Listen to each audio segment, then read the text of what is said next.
Friends, welcome once again to Rise Within. In today's episode, we reach the most sacred part of our karma journey, liberation from karma, the path to moksha. Since the beginning of this series, we have understood how karma governs our actions, how it shapes our destiny, and how awareness allows us to transform it. But today we explore the ultimate question. Can we ever be free from the cycle of karma itself? Before we begin, dear friends, if you're new here, don't forget to subscribe and join us on this beautiful path of spiritual awakening. Segment 1. The Cycle of Karma and Rebirth. Karma binds us through our actions, intentions, and desires. Every thought, word, and deed becomes a seed, and in time, those seeds blossom into experiences. When those experiences are not fully understood, they create attachments and aversions, and thus the soul returns again and again to fulfill what remains unfinished. This endless wheel of birth and rebirth is known as samsara.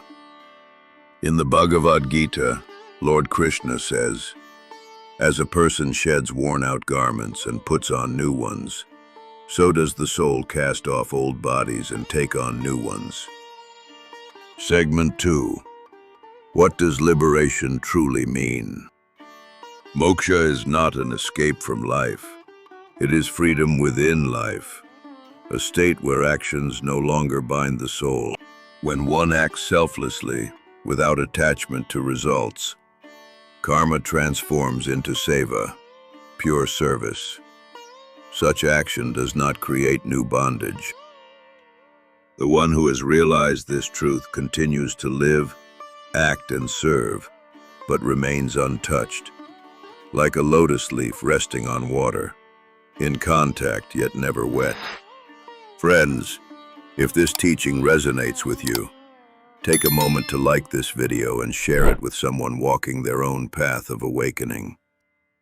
Segment 3. The role of awareness and surrender. Awareness is the key to liberation. When we act with mindfulness, every action becomes sacred. And when we surrender the fruits of those actions to the divine, the chain of karma begins to dissolve. Lord Krishna teaches, "Offer every action unto me, with your mind focused on the self.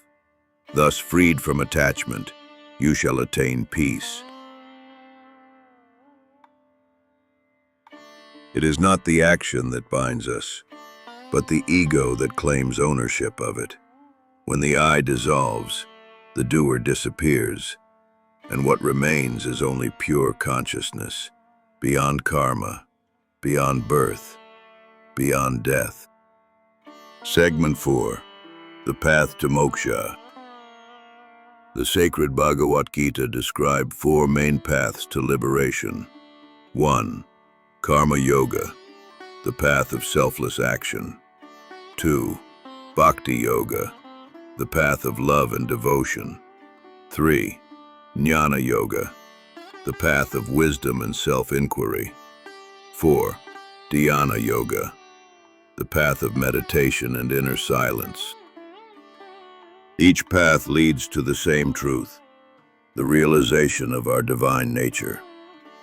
When we see the self in all beings, and all beings in the self, we transcend the illusion of separateness.